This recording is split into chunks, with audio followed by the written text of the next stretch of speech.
الحمد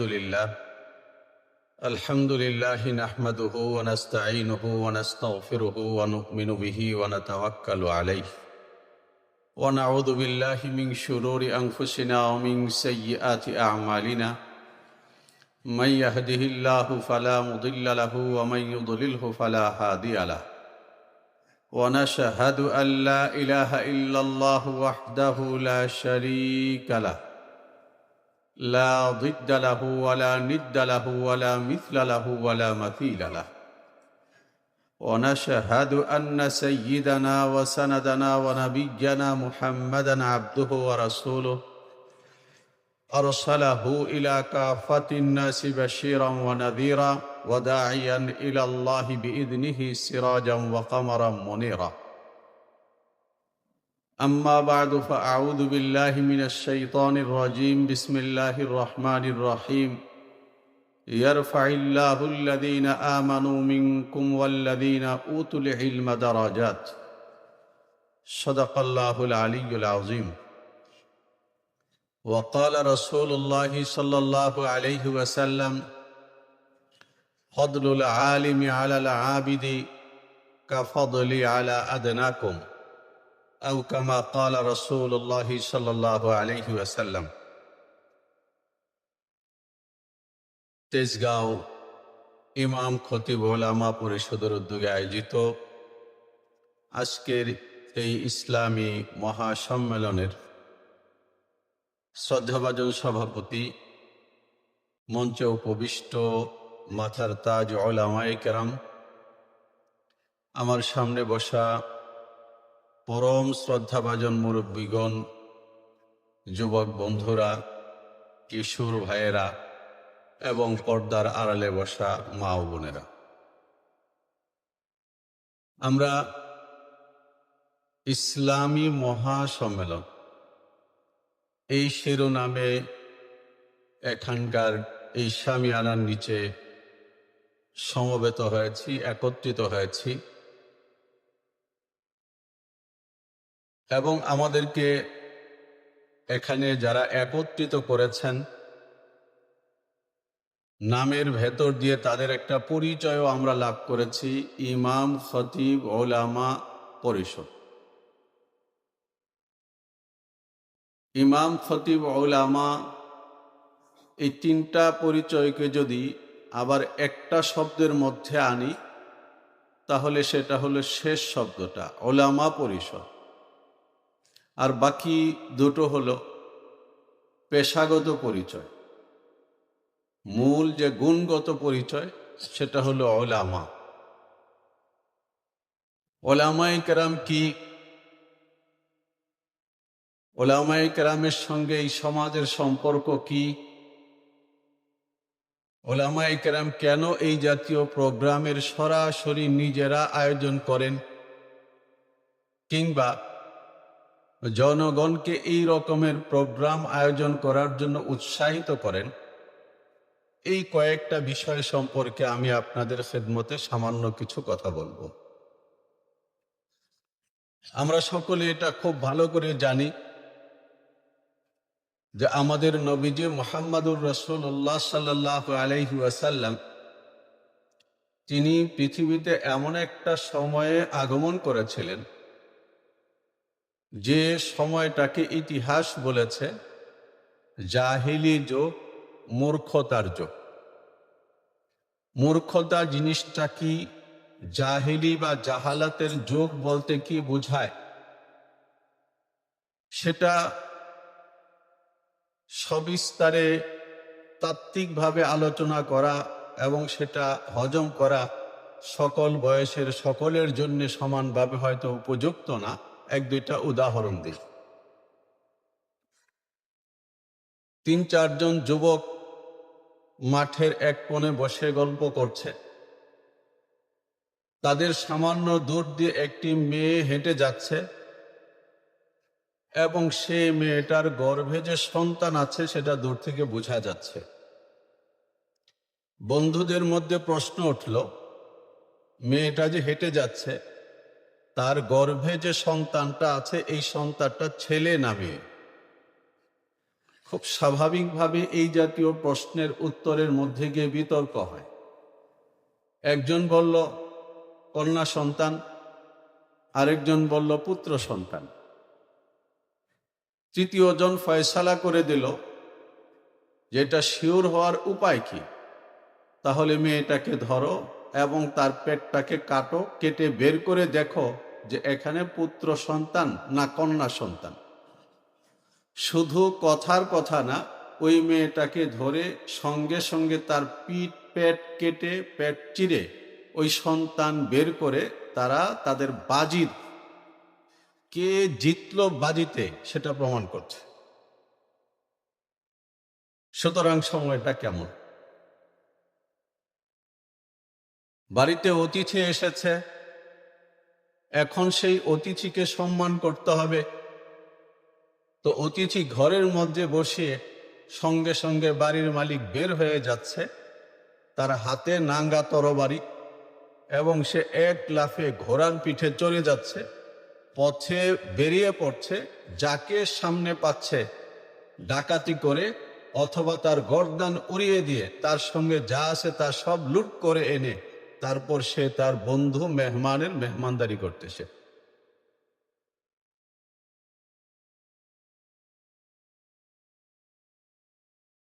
একজন ছেলে মানুষ বিবাহিত, তার কাছে সংবাদ এসেছে যে তোমার স্ত্রীর ঘরে সন্তান হয়েছে।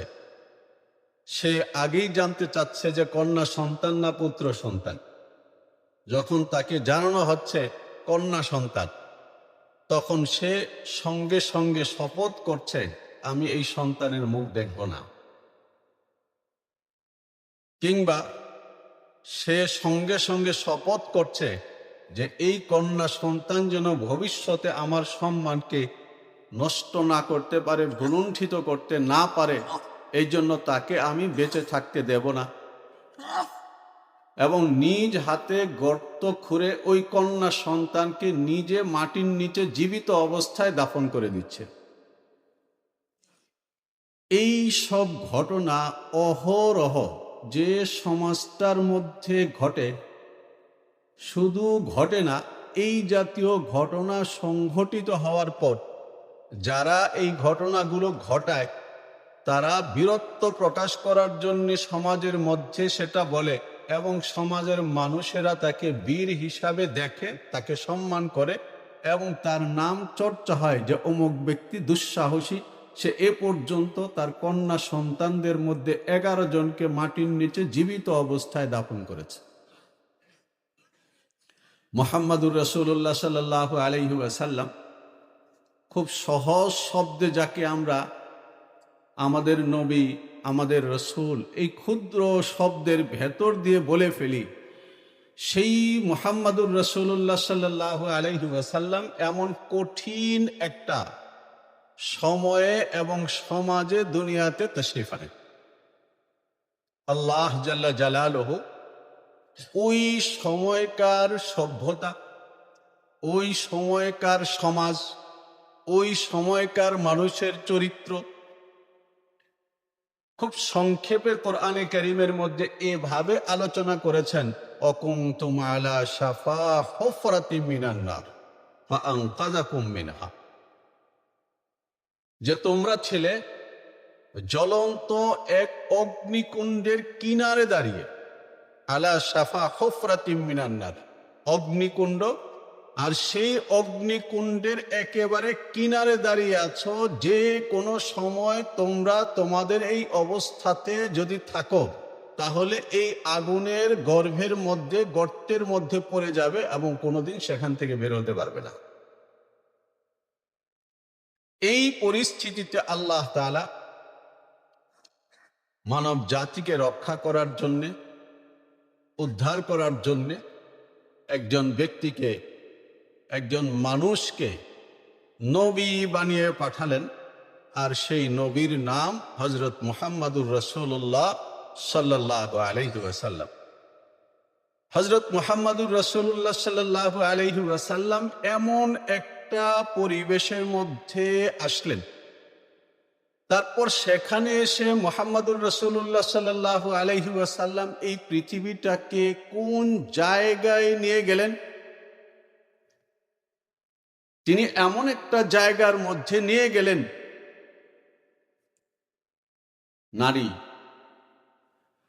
নারী সম্মানের এমন স্তরে পৌঁছে গেল, মুহাম্মদুর রাসূলুল্লাহ সাল্লাল্লাহু আলাইহি ওয়াসাল্লাম কাবা শরীফ তওয়াফ করছেন। এমন সময় এক ব্যক্তি এসে সালাম করছে এবং সালাম করে আরজ করছে, ইয়া রাসূলুল্লাহ, আমি ইরাক থেকে এসেছি, আমি আমার মাকে নিয়ে এসেছি। আমার মা উটের পিঠে বসে থাকতে পারে না, এই কারণে আমি আমার মাকে কাঁধে নিয়ে বাইতুল্লাহ তওয়াফ করেছি, সাই করেছি, হজের কাজ সম্পন্ন করেছি। আমি কি আমার মায়ের হক আদায় করতে পেরেছি? দুটো ঘটনাকে এখন যদি আমরা মিলাই, যে নারী কোন জায়গায় ছিল আর মুহাম্মদুর রাসূলুল্লাহ সাল্লাল্লাহু আলাইহি ওয়াসাল্লাম এই নারীকে কোন জায়গায় নিয়ে গেছে। মুহাম্মদুর রাসূলুল্লাহ সাল্লাল্লাহু আলাইহি ওয়াসাল্লাম তিনি মক্কা মুকাররমার মধ্যে সকলের প্রিয় আল আমিন, এটা আমরা জানি। কিন্তু সেই মানুষটা যখন মক্কার মানুষের সঙ্গে একটা বিষয়ে কথা তুললেন এবং সেই কথাটা নেতৃত্ব দখল করার কথা না, সেই কথাটা কারো জমি জমা দখল করার কথা না, সেই কথাটা এক বংশের ছেলে হয়ে আরেক বংশের বদনাম করার কোনো কথা না, মানুষের সমাজ জীবনে কোনো বিষয়কে স্পর্শ করে এমন কোনো কথা না, বরং সকল মানুষকে নিজ নিজ জায়গায় রেখে তিনি ছোট্ট একটা দাবি তুললেন যে এই পৃথিবী যিনি সৃষ্টি করেছেন তিনি আমাদের আল্লাহ। আমরা এই এক আল্লাহ ছাড়া আর কারো সামনে মাথা নত করতে পারি না। মুহাম্মদুর রাসূলুল্লাহ সাল্লাল্লাহু আলাইহি ওয়াসাল্লাম হাতের তৈরি পুতুল, তার সামনে মানুষ মাথা নত করে যে মানুষের ইজ্জতটাকে পুতুলের পায়ের নিচে রেখে দিচ্ছে, মুহাম্মদ সাল্লাল্লাহু আলাইহি ওয়াসাল্লাম চাইলেন মানুষ যেন এই পুতুলের পায়ের নিচে রেখে দেওয়া তাদের ইজ্জতটা যেন তুলে নিয়ে আসে। তার আর কোনো অন্যায় ছিল না।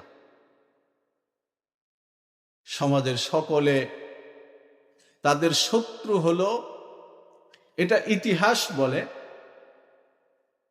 কিন্তু যদি আমরা ইতিহাসের ভেতরে প্রবেশ করি তাহলে সেখানে আমরা যেটা দেখব, হযরত মাওলানা সলিমুল্লাহ সাহেব দামাত বারাকাতুহু মুহাম্মদ ফয়ুদহু হুজুর স্টেজে চলে আসেন, দেখে ফেলেছেন,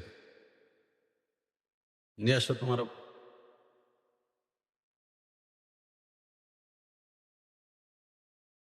যদি আমরা ইতিহাসের ভেতরে প্রবেশ করি তাহলে আমরা যেটা দেখি, হযরত মাওলানা সলিমুল্লাহ সাহেবকে স্টেজে চলে আসার জন্য বিশেষভাবে অনুরোধ করেন।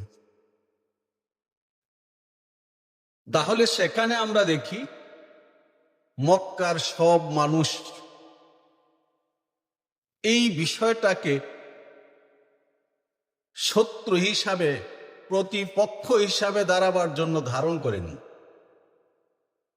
বরং মক্কার কিছু নেতা গোছের মানুষ, আসেন না, জায়গা আছে,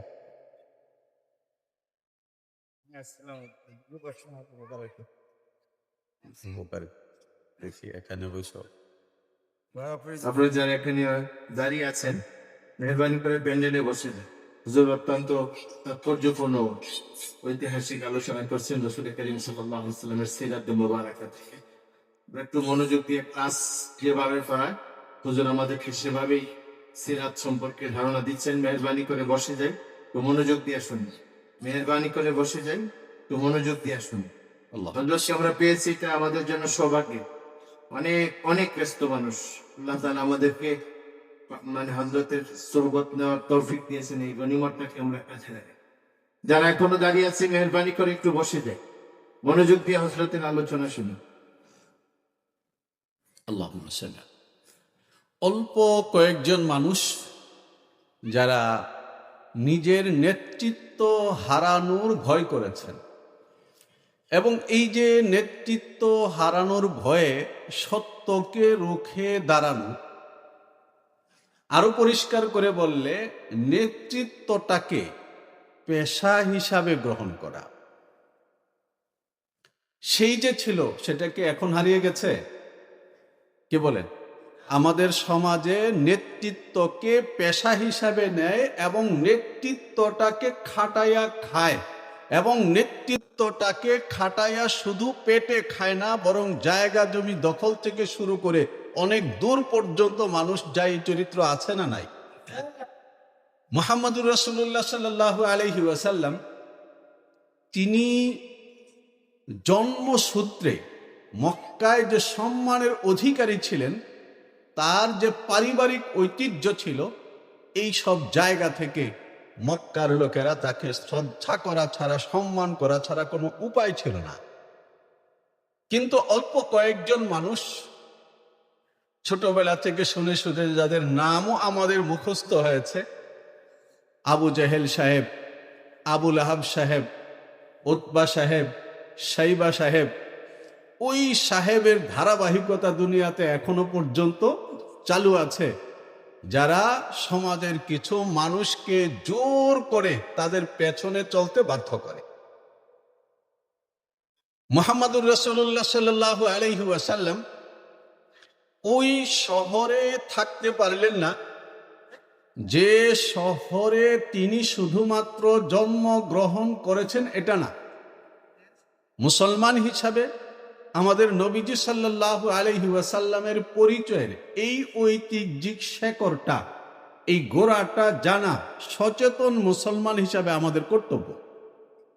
মুহাম্মদুর রাসূলুল্লাহ সাল্লাল্লাহু আলাইহি ওয়াসাল্লাম মক্কার ওই ছেলেটা, যার পরদাদা মক্কার এই বিচ্ছিন্ন, ছড়ানো, ডাকাতি যাদের পেশা, খুনি যাদের পেশা, যখন তখন মানুষ খুন করে তারপর রক্ত ছিটিয়ে দিয়ে, ছড়িয়ে দিয়ে সে যে বীর হয়েছে, তার উদ্বোধন করাটা যে সমাজের চরিত্র, সেই সমাজটাকে সুশৃঙ্খল করে পেশার জায়গা থেকে একটা ব্যবসায়ী সমাজ হিসাবে পৃথিবীর মধ্যে প্রতিষ্ঠিত করেছেন মুহাম্মদুর রাসূলুল্লাহ সাল্লাল্লাহু আলাইহি ওয়াসাল্লামের পরদাদা হিশাম।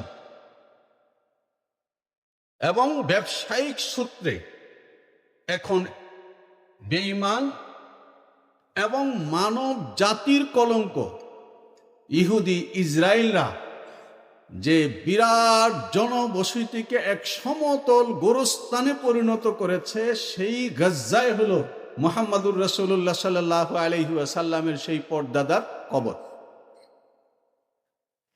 যিনি মক্কার এই লুটেরা জাতিকে একটা ব্যবসায়ী জাতি বানিয়েছেন, যিনি মক্কার এই উচ্ছৃঙ্খল এবং বিশৃঙ্খল জাতিকে একটা কমিটির অধীনে এনেছেন, এবং সেই সুশৃঙ্খল কমিটিটা এই রকমের একটা কমিটি যে এই কমিটির মধ্যে ঠিক যেভাবে দায়িত্ব বন্টন করা হয়েছে, পৃথিবীর অন্যতম বিখ্যাত রাসূলুল্লাহ সাল্লাল্লাহু আলাইহি ওয়াসাল্লামের সিরাত এবং জীবনী গবেষক ডক্টর হামিদুল্লাহ রাহিমাহুল্লাহু তাআলা বলেছেন যে ওই কমিটিকে আজকের আধুনিক পৃথিবীর পার্লামেন্ট বলা যায় খুব সহজ। এই জায়গায় যিনি এনেছেন, তার সন্তান এবং তাদের পরিবারের শ্রেষ্ঠ সন্তান, আর পরবর্তী ইতিহাসে পুরো মানব জাতির শ্রেষ্ঠ সন্তান, শ্রেষ্ঠ ফুল মুহাম্মদুর রাসূলুল্লাহ সাল্লাল্লাহু আলাইহি ওয়াসাল্লামকে এই মক্কা শহরে থাকতে দিচ্ছে না। আমি যেখান থেকে কথা শুরু করেছি, ডাকাতি করে খাওয়া, চুরি করে খাওয়া, খুন করে খাওয়া, লুট করে খাওয়া যাদের ঐতিহ্য, তিনি সেখানে উঠে দাঁড়ালেন, দাঁড়াতে পারলেন না। দাঁড়াতে পারলেন না তো তিনি সরে দাঁড়ালেন। তার সেই সরে দাঁড়াবার জায়গাটার নাম হলো আল মাদিনাতুল মুনাওয়ারা, আমরা যাকে মদিনা মুনাওয়ারা বলি। মুহাম্মদুর রাসূলুল্লাহ সাল্লাল্লাহু আলাইহি ওয়াসাল্লাম সেখানে গেলেন এবং সেখানে 1 বছর, 2 বছর, 3 বছর, 4 বছর, 5 বছর থাকলেন। এদিক থেকে মক্কার লোকেরা আর ওই দিক থেকে মদিনায় বাইরে থেকে উড়ে এসে তারপর কেল্লা তৈরি করে সুদী ব্যবসা প্রতিষ্ঠিত করে মানুষের রক্ত শোষণ করে জমে থাকা ইহুদিরা। মুসলমান হিসাবে আমি ভুল করতে পারি, কিন্তু যদি আমি এটা না বুঝি, না জানি যে আমি ভুল করছি, তাহলে কখনো আমি ভুল থেকে বেরিয়ে আসতে পারবো না, আমার সন্তান এই ভুল থেকে বেরিয়ে আসতে পারবে। আমি যদি ভুল করি এবং সেটা যদি আমার জানা থাকে যে এটা আমার ভুল, তাহলে এখান থেকে আমি বেরিয়ে আসতে পারবো। মুহাম্মাদুর রাসূলুল্লাহ সাল্লাল্লাহু আলাইহি ওয়াসাল্লাম পৃথিবীকে মুক্তি দেওয়ার জন্য তিনি কি মন্ত্র নিয়ে এসেছেন, আর আজকে আমরা মুসলমানরা নিজের মুক্তির জন্য কোন মন্ত্রকে নিজের জীবনে এবং নিজের আত্মার মধ্যে লালন করছি সেটাও বুঝতে হবে। মুহাম্মাদুর রাসূলুল্লাহ সাল্লাল্লাহু আলাইহি ওয়াসাল্লাম এখানে যখন এসে উঠলেন, তখন সবচেয়ে বড় মাথা চক্করের শিকার হয়েছিল ইহুদিরা। তার কারণ হলো ইহুদিরা তাদের বইপত্র পড়ে, ধর্মীয় কিতাবাদি পড়ে এটা খুব ভালো করে জেনে রেখেছিল যে শেষ নবী আগমনের সময় হয়েছে, শেষ নবী পাহাড়ি মক্কায় জন্মগ্রহণ করবে এবং শেষ নবী তিনি হিজরত করে এমন জায়গায় আসবেন যার বর্ণনা মদিনার সঙ্গে হুবহু মিলে যায় বলে প্রাচীন আমল থেকে এখানে শেষ নবী এসে কোন বাড়িতে উঠবেন তার জন্য বাড়ি তৈরি করা আছে। এই সব কিছু ইহুদিরা জানত, কিন্তু তাদের এখানে যে পেরেশানির বিষয়টা ছিল সেটা হলো যে তাদের পেশা হলো সুদ।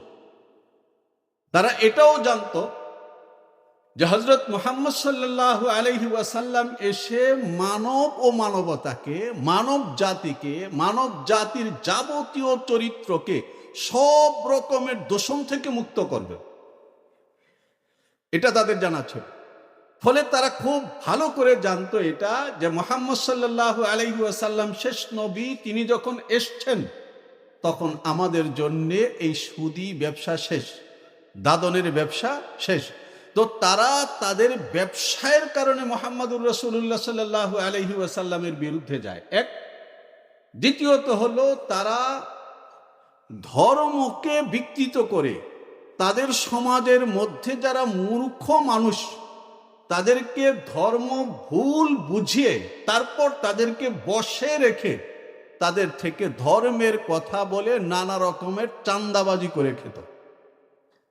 এটা একটা গুরুত্বপূর্ণ জায়গা। এই দুই চরিত্র তারা জানতো যে মুহাম্মদ সর্বশেষ নবী সাল্লাল্লাহু আলাইহি ওয়াসাল্লাম তার যখন এখানে আগমন হয়েছে তো তিনি এখানকার মানুষকে এমন একটা পরিষ্কার মানবতাবাদী চরিত্রের উপর দাঁড় করাবেন যে আমাদের এই সুদী ব্যবসা এখানে চলবে না। দুই, মুহাম্মদ সাল্লাল্লাহু আলাইহি ওয়াসাল্লাম যেহেতু সর্বশেষ নবী, তিনি জ্ঞানের এমন এক মশাল চারদিকে ছড়িয়ে দিবেন, জ্ঞানের আলো এমন ভাবে চারদিকে ছড়িয়ে দিবেন যে এখানে কোনো ব্যক্তি ধর্ম নিয়ে কোনো রকমের খেলাধুলা করতে পারবে না। মুহাম্মাদুর রাসূলুল্লাহ সাল্লাল্লাহু আলাইহি ওয়াসাল্লাম এখানে আসবার পরে এরা সঙ্গে সঙ্গে মক্কার লোকদের সঙ্গে যোগাযোগ করা শুরু করে এবং আমরা জানি যে একটার পর একটা লড়াই হতে থাকে, একটা পর একটা লড়াই হতে থাকে। আশ্চর্যের বিষয় হলো যে এই যে লড়াইয়ের ধরন, মুহাম্মদ সাল্লাল্লাহু আলাইহি ওয়াসাল্লাম তিনিও দাঁড়িয়ে গেছেন আর মক্কার লোকেরা আগে থেকে প্রস্তুত ছিল। দেখার বিষয় হলো এটা মক্কা বিশাল জনবসতি, সেখানকার নেতারা একদিকে আর ইহুদিরা সমকালীন পৃথিবীর মধ্যে এখন যেটাকে ব্যাংকিং বলা হয় ওই সময়কার জন্য এটাই হলো তাদের কাছে সুশৃঙ্খল একটা অর্থনৈতিক ব্যবস্থা। ওই ব্যবস্থা তারা প্রতিষ্ঠাতা এবং তারা এক গুরু। আর মাঝখানে যত জনবসতি আছে এই সব জনবসতি মূর্তি পূজারী হওয়ার কারণে তাদের দলে মুহাম্মদ সাল্লাল্লাহু আলাইহি ওয়াসাল্লাম কোনো দিকে তাকালেন না। মুহাম্মদ সাল্লাল্লাহু আলাইহি ওয়াসাল্লাম শুধুমাত্র আল্লাহ জাল্লা জালালুহুর দিকে তাকালেন। আল্লাহ জাল্লা জালালুহু মুহাম্মাদুর রাসূলুল্লাহ সাল্লাল্লাহু আলাইহি ওয়াসাল্লামকে দ্বীন দিয়েছেন এবং জানিয়ে দিয়েছেন, হুয়াল্লাযী আরসালা রাসূলাহু বিল হুদা ওয়া দীনিল হক লিইয়ুযহিরাহু আলাদ-দীনি কুল্লিহি, যে শেষ নবীকে আমি যে দ্বীন দিয়ে পাঠিয়েছি এই দ্বীনকে সমস্ত দ্বীনের উপরে বিজয়ী করব, এটা আমার সিদ্ধান্ত। এবং সেটাকে বিজয়ী করবার জন্য আমি যেটা আলোচনা করব সেটা পরে, এখানে প্রাসঙ্গিক আসছে তাই বলছি, সেটা বিজয়ী করবার জন্য প্রয়োজনে জীবনও দিতে হবে।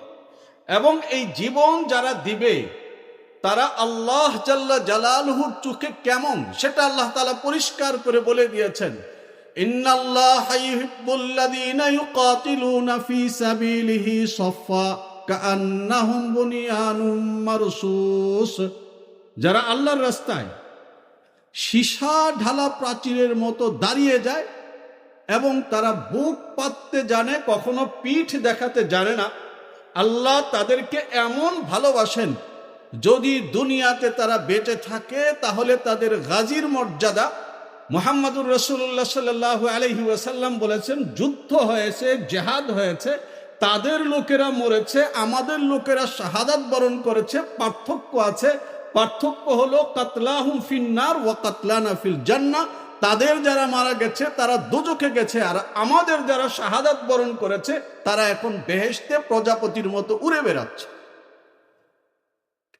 মুহাম্মাদুর রাসূলুল্লাহ সাল্লাল্লাহু আলাইহি ওয়াসাল্লাম সামনের দিকে চলতে লাগলেন। ষষ্ঠ হিজরিতে হযরত মুহাম্মাদুর রাসূলুল্লাহ সাল্লাল্লাহু আলাইহি ওয়াসাল্লাম স্বপ্নে দেখলেন যে তিনি বাইতুল্লাহ তাওয়াফ করছেন। ফজর নামাজের পরে সাহাবায়ে কেরাম রাদিয়াল্লাহু তাআলা আনহুম আজমাইনের সামনে সেটা প্রকাশ করলে সাহাবায়ে কেরাম রাদিয়াল্লাহু তাআলা আনহুম আজমাইন জানতে চাইলেন, ইয়া রাসূলুল্লাহ, আপনি কি বাইতুল্লাহ তাওয়াফ করার, জিয়ারত করার আগ্রহ পোষণ করেন? আল্লাহর রাসূল বললেন, হ্যাঁ। সাহাবায়ে কেরাম বললেন, আমরা সঙ্গী হতে চাই, চলো প্রস্তুত হও।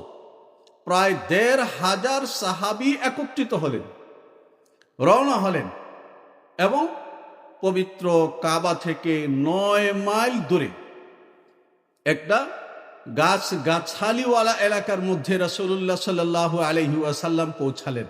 মক্কার লোকেরা বাধা দিল যে আমরা তোমাদেরকে ভেতরে যেতে দেব না। হযরত রাসূলুল্লাহ সাল্লাল্লাহু আলাইহি ওয়াসাল্লাম সেখানে থাকলেন এবং রাসূলুল্লাহ সাল্লাল্লাহু আলাইহি ওয়াসাল্লাম তাদের সঙ্গে কথা বলে একটা চুক্তি করলেন, যাকে সলহে হুদাইবিয়া বলা হয়। এখনো আমাদের যারা হজ করতে যান, যারা উমরা করতে যান, হুদাইবিয়াতে যান এবং সেখান থেকে নতুন করে এর কিছু অংশ হেরেমের ভেতরে পড়েছে, কিছু অংশ হেরেমের বাইরে পড়েছে। কূপের অঞ্চল যদি কেউ দেখতে যান তাহলে এটা হেরেমের বাইরে পড়েছে, ওখানে গেলে এহরাম পরে আবার নতুন করে গিয়ে উমরা করেন। রাসূলুল্লাহ সাল্লাল্লাহু আলাইহি ওয়াসাল্লাম 10 বছরের জন্য চুক্তি করেন। এই চুক্তির কাহিনী আমাদের কাছে বিখ্যাত, বিভিন্ন সময় আমরা শুনি।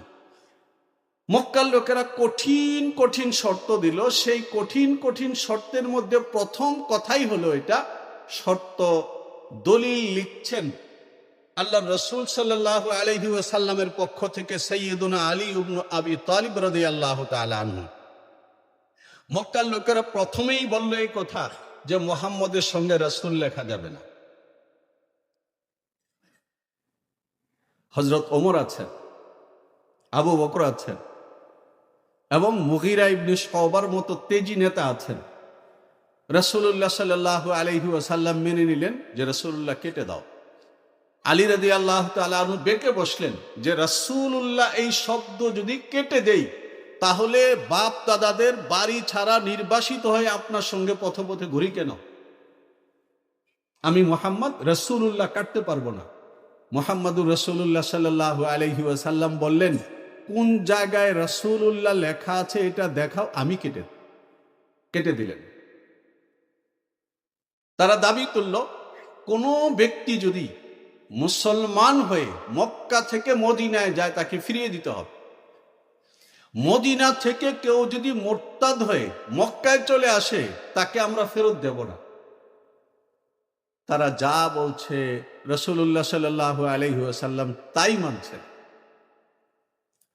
অবস্থাটা এই রকমের, অনেক পরের কাহিনী, কিন্তু সত্য সর্বযুগে একই রকম হয়। এই জন্য উদাহরণ দিচ্ছি যে একবার ভারতের গুজরাট অঞ্চলের মধ্যে একদল মানুষ আমাদের নবীজি মুহাম্মাদুর রাসূলুল্লাহ সাল্লাল্লাহু আলাইহি ওয়াসাল্লাম সম্পর্কে ভুল বিশ্বাস পোষণ করেন, তো তাদের সঙ্গে বিতর্ক হবে। বিতর্ক করতে যাবেন দেওবন্দ মাদ্রাসার প্রধান মুফতি, নাম শুনেছেন দেওবন্দ মাদ্রাসা? দেওবন্দ মাদ্রাসার প্রধান মুফতি হযরত মাওলানা মুফতি মাহমুদ হাসান গঙ্গুহি রাহিমাহুল্লাহু তাআলা। চুক্তি হয়েছে কি বিষয়ে বিতর্ক হবে, কোন জায়গায় বিতর্ক হবে, জেলা প্রশাসক সেখানে প্রধান থাকবেন, সব বিস্তারিত দুই পক্ষ থেকে কি কি শর্ত সব দেওয়া হয়েছে। যখন পোস্টার ছাপানো হয়ে গেছে তখন ওই পক্ষের লোকেরা বলতেছে যে আমাদের আরো কিছু শর্ত আছে। দেওবন্দের চিঠি এসেছে যে এরা নতুন আরো কিছু শর্ত দিতে চায়। মুফতি মাহমুদ হাসান গঙ্গুহি রাহিমাহুল্লাহু তাআলা চিঠির উত্তরে লিখেছেন, বিতর্ক শুরু হওয়া পর্যন্ত এরা যত শর্ত দিবে তুমি সমস্ত শর্ত এইভাবে মেনে নাও যে বিতর্ক শুরু হওয়া পর্যন্ত যত শর্ত দিয়েছেন দিবেন সব আমরা মানলাম। আমাদের পক্ষ থেকে শর্ত এক, সেই একটা মাত্র শর্ত হলো বিতর্কে আপনারা উপস্থিত থাকতে হবে। আমাদের আর কোনো শর্ত নেই।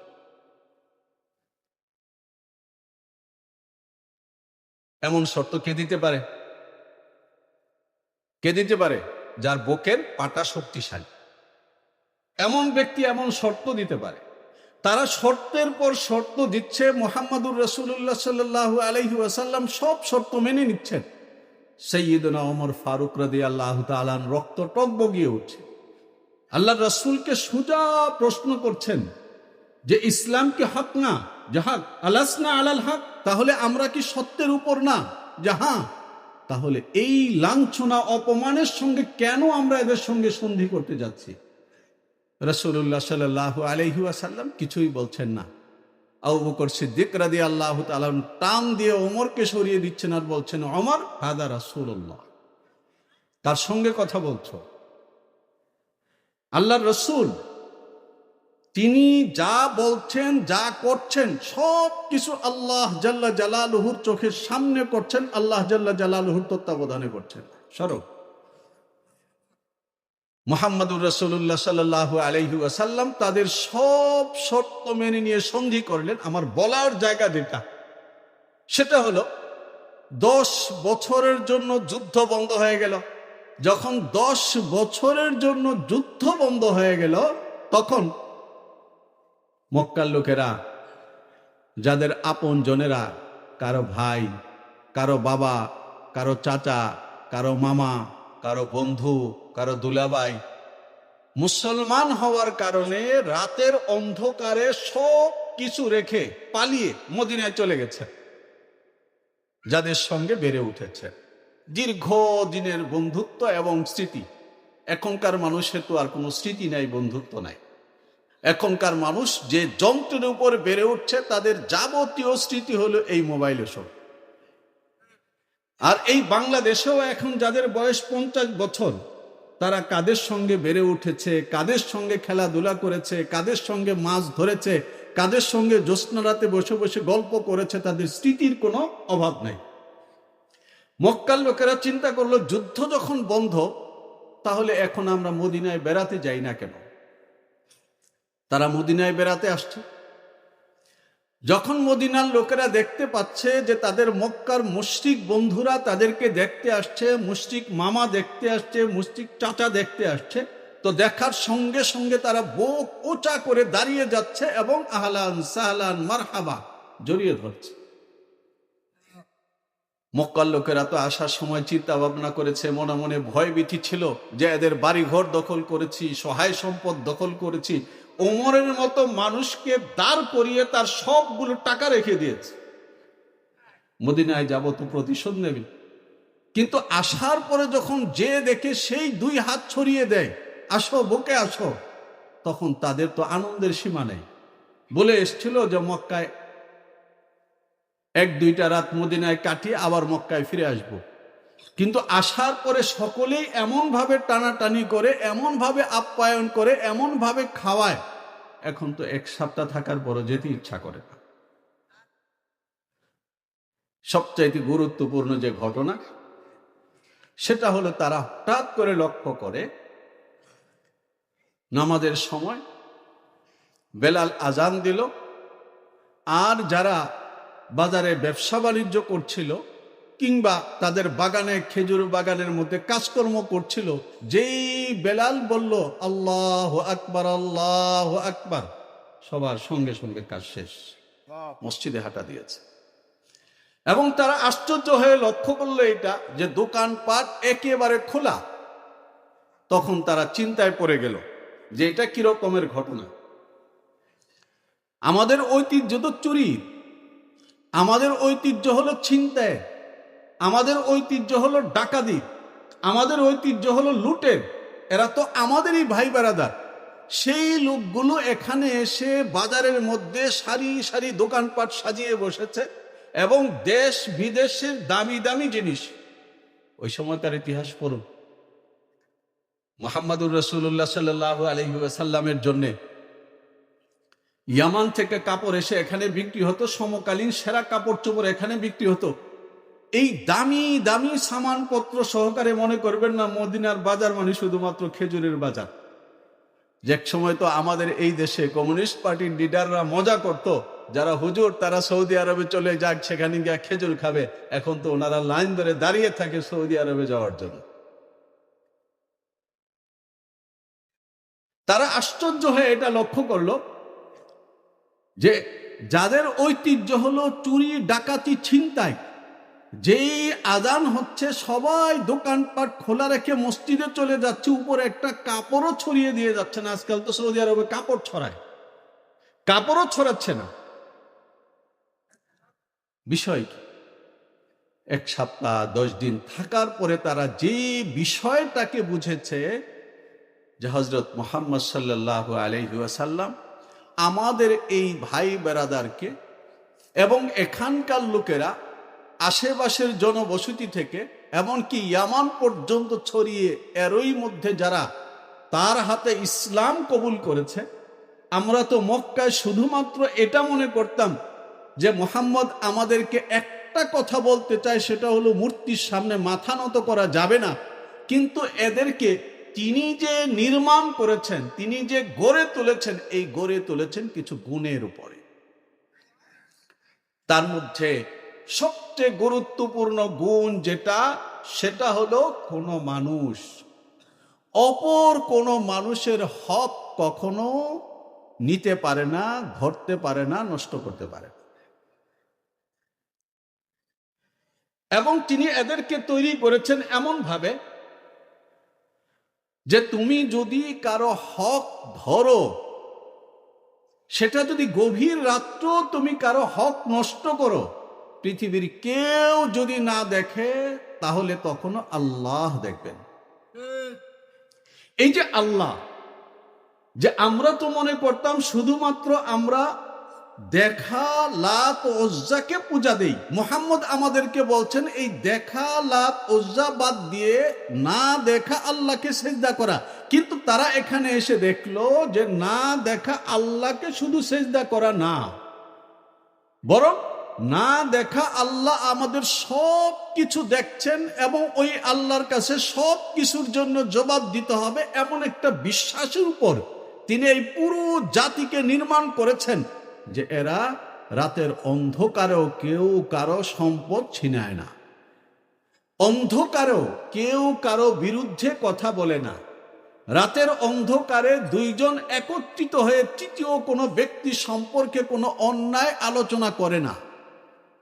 এই বিষয়গুলো দেখবার পরে তারপর যখন তারা মক্কায় ফিরে যায়, মক্কায় ফিরে গিয়ে তারা সারাক্ষণ ঘরে বাইরে বাজারে সফরে, তারাও ব্যবসায়ী মানুষ, যখন সফরে যায় ব্যবসায় তখন সারাক্ষণ একই আলোচনা করে যে আমরা কি, আর মুহাম্মদের সঙ্গে আমাদের ভাই বেরাদার যারা চলে গেল তারা কি, তারা তো সোনার মানুষ, আর আমরা তো জন্তু জানোয়ার।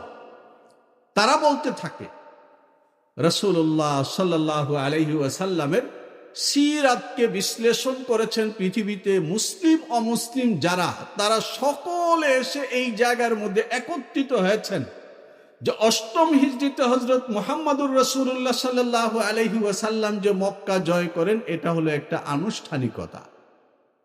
মূলত হুদাইবিয়ার সন্ধির ভেতর দিয়ে মুহাম্মদ সাল্লাল্লাহু আলাইহি ওয়াসাল্লাম রাস্তা করে দিয়েছিলেন মক্কার লোকদেরকে, আমি তোমাদেরকে কি বানাতে চাই, অথবা আল্লাহর ধর্ম কি বানাতে চাই তোমাকে, অথবা ইসলাম ধর্ম বলতে আসলে কোন জিনিসটাকে বুঝায়, এটা তোমরা একবার দেখো।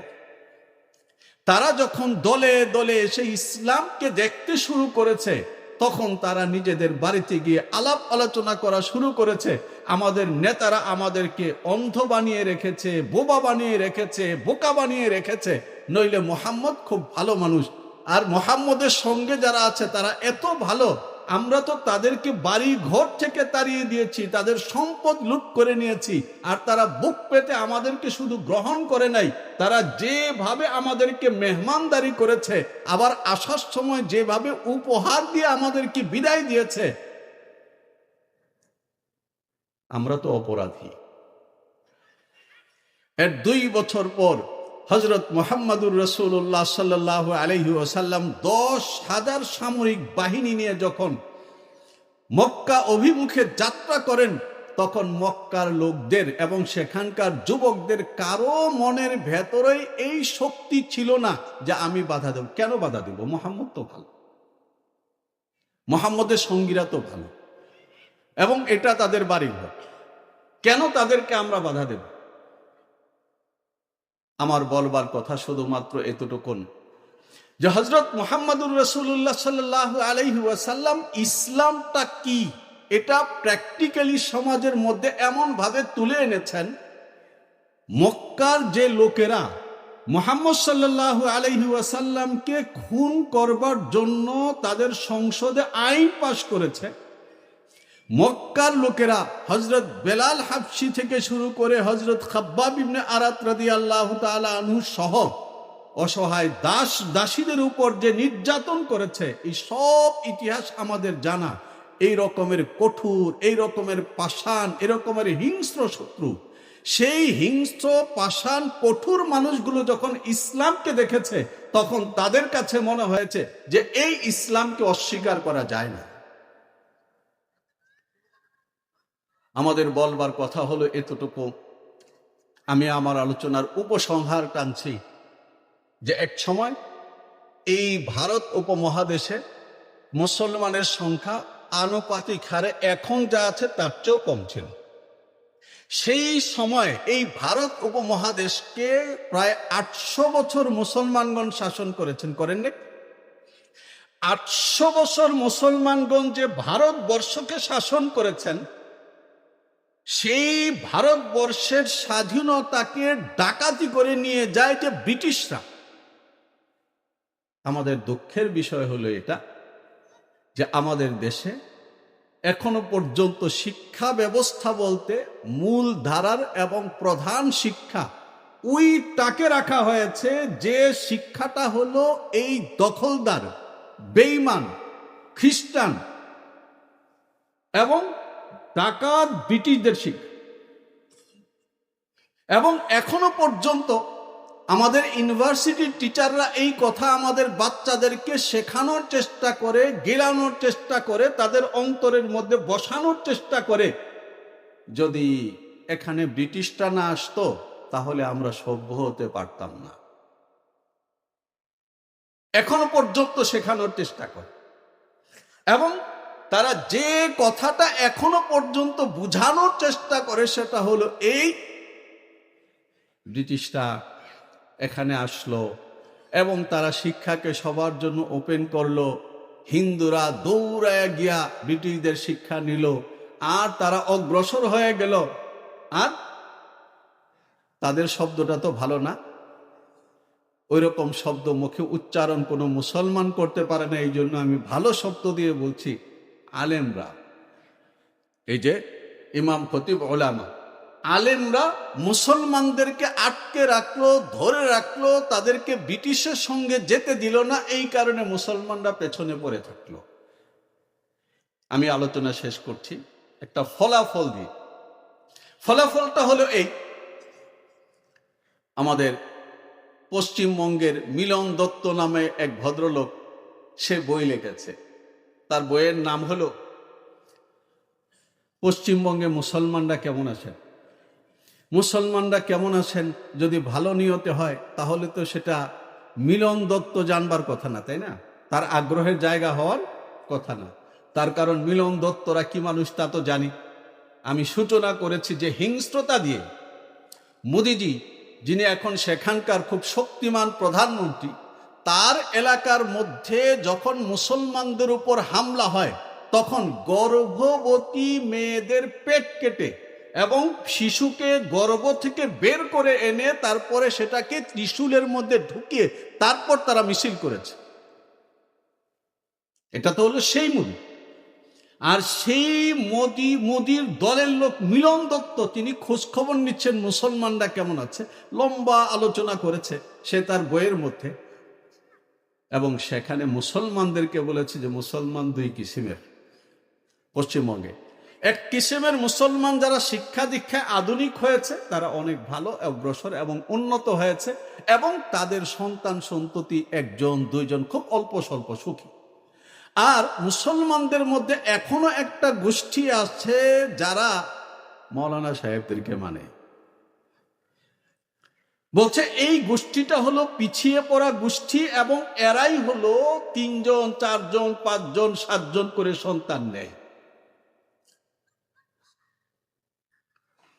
কথা হলো, যাদের নারীদের পেট কেটে, যাদের ভ্রূণ বের করে এনে তোমরা মিছিল করো, তারা যদি মন্দে থাকে তাহলে তোমাদের খুশি হওয়ার কথা না।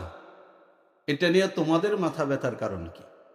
মাথা ব্যথার কারণ শুধুমাত্র তার না, একেবারে আমেরিকা ব্রিটেন সহ সবারই মাথা ব্যথার কারণ। মাথা ব্যথার কারণ হলো এইখানে যে এই যে মাওলানা শ্রেণী আছে, এই মাওলানা শ্রেণী হযরত মুহাম্মদুর রাসূলুল্লাহ সাল্লাল্লাহু আলাইহি ওয়াসাল্লামের ওয়ারিস। হযরত মুহাম্মদুর রাসূলুল্লাহ সাল্লাল্লাহু আলাইহি ওয়াসাল্লাম বলেছেন, হাশরের ময়দানে আল্লাহ তাআলা সব নবীর হাতে একটা করে পতাকা দেবেন। নবী সামনে থাকবেন, তার উম্মত পেছনে থাকবেন। আমি নবী হিসাবে আমার হাতেও একটা পতাকা থাকবে, এবং আমি আশা করি সব নবীর মধ্যে সবচেয়ে বড় মিছিল হবে আমার। কে বলেছেন? মুহাম্মদুর রাসূলুল্লাহ সাল্লাল্লাহু আলাইহি ওয়াসাল্লাম। এখন আমার এই মিছিলটা কিভাবে বড় হবে? যখনই বড় হবে যখন আমার পেছনে আমার উম্মতের পরিমাণ বেশি থাকবে। মুহাম্মদুর রাসূলুল্লাহ সাল্লাল্লাহু আলাইহি ওয়াসাল্লাম তার প্রজেক্ট হিসেবে বলেছেন, তাজাওয়াজুল ওয়ালুদাল ওয়াদুদ ফাইন্নী মুকাসিরুম বিকুমুল উমাম।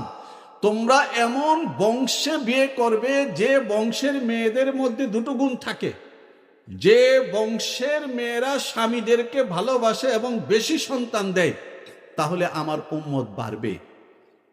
ওলামায়ে কেরাম কি করেছেন? পৃথিবীর যেখানে গেছেন সেখানে তারা দুইটা কাজ করেছেন।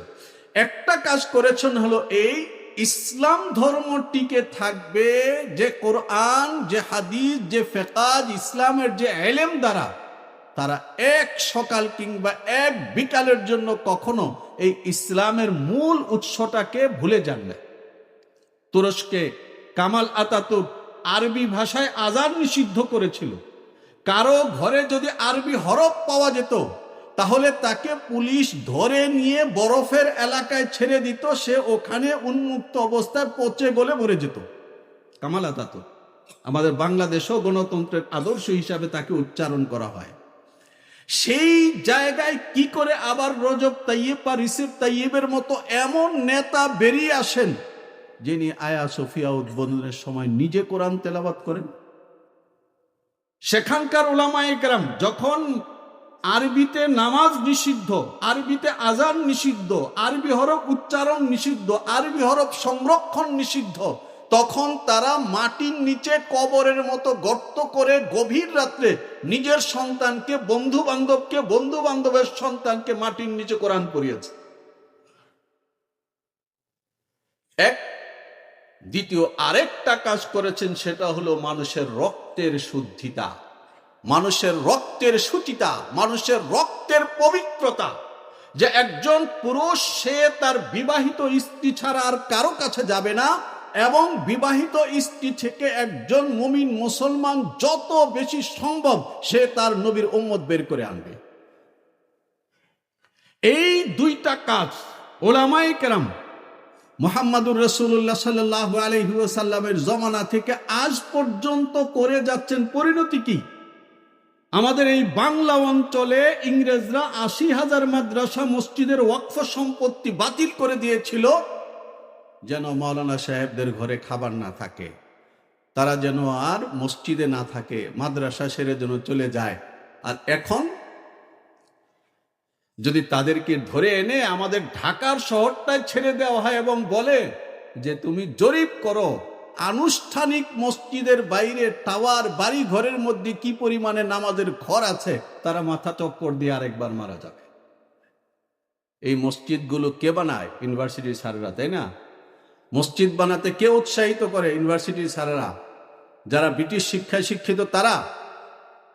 উলামায়ে কেরাম এই বিশাল ভারতকে, বাংলাদেশ তো বাংলাদেশ, পশ্চিমবঙ্গে ১,০০০ ঘোষিত কওমি মাদ্রাসা আছে শুধু পশ্চিমবঙ্গে। উলামায়ে কেরাম চ্যালেঞ্জ হিসাবে গ্রহণ করেছেন। এক। দ্বিতীয়, সারা পৃথিবীর উলামায়ে কেরাম মুসলমানদের পবিত্র পরিবার ব্যবস্থাটাকে এমন ভাবে ধরে রেখেছেন, এমন ভাবে সমাজকে বুঝিয়েছেন, আত্মস্থ করিয়েছেন, শিখিয়েছেন, হাতে ধরে যুবকদেরকে পর্দার ভেতরে আনা এবং তাদের যেন সন্তান হয়, সন্তানরা যেন লেখাপড়া করে, বেশি সন্তান হলে আল্লাহ খাওয়াবেন, এই কথাগুলো বলে বলে এমন একটা জায়গায় নিয়েছেন। পিউ রিসার্চ নামক তাদেরই একটা সংস্থা বলতেছে মুসলমান দিন দিন যেভাবে বাড়তেছে, 2050 সালে গিয়ে সারা পৃথিবী আমরা মুসলমানদের ঘাড়কে দমিত করার জন্য যে গণতন্ত্র জন্ম দিয়েছিলাম, ওই গণতন্ত্রের কাঁধের উপর দাঁড়িয়ে মুসলমানরা সারা পৃথিবীকে নেতৃত্ব দেবে। আজকের ইউরোপ আমেরিকাতে শব্দ শুনতে ভালো শোনা যায় না, কিন্তু বলা ছাড়া কোনো উপায় নাই, হালাল জাদা খুঁজে পাওয়া যায় না। এমন সন্তান, যে সন্তান শিওর যে এটা তার বাবা, এতে কোনো সন্দেহ নাই, এই রকমের চিহ্নিত বাবা চিহ্নিতওয়ালা সন্তান ইউরোপ আমেরিকাতে হারিয়ে গেছে। আজকে সারা পৃথিবীতে যেখানেই মুসলমান আছে, মুসলমানের সন্তান যে কোনো জায়গায় দাঁড়িয়ে বুক টান করে বলতে পারে এটা আমার মা, এটা আমার বাবা।